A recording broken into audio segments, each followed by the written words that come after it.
junior high age, I would say, when went into my mom's music collection. I was going through her vinyls, and I found one with Johnny Otis on the cover. And it was, Johnny Otis sings Capitol Records, his Capitol Records catalog hits. And I open it, and on the inside cover is my Nana, my grandmother, in a nightgown, an evening gown, singing. And I asked my mom, and I said, did Nana sing? And then I found out this whole career that my grandmother had as a rock and roll jazz singer. And I knew that she sang, but it sort of opened my mind to this idea, like, wow, this could be a thing I do as a career, as a living.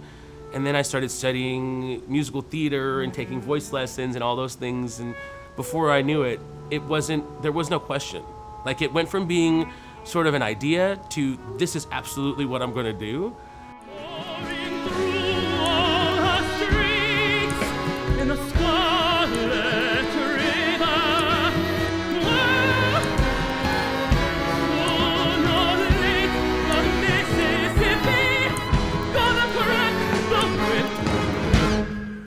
And then the city gonna sing.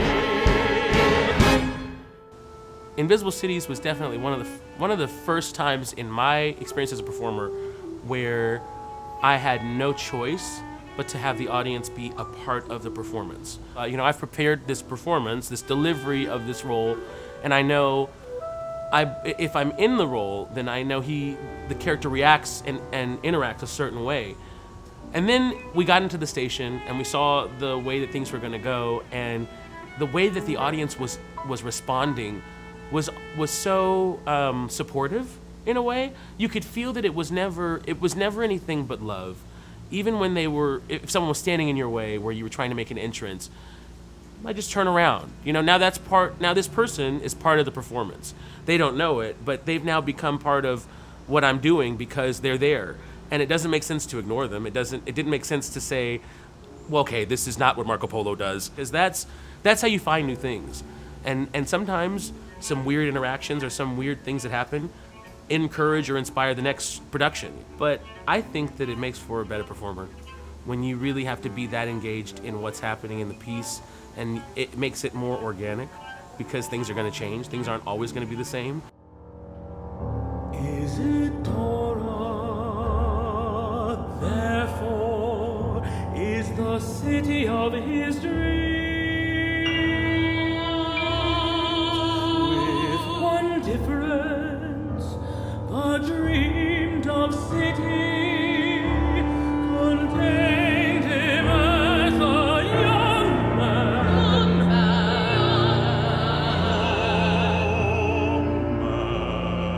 There's a tradition of African Americans in classical music and opera, of course. But certain roles and certain times, you just find that there are the typical doors that are closed or not as open.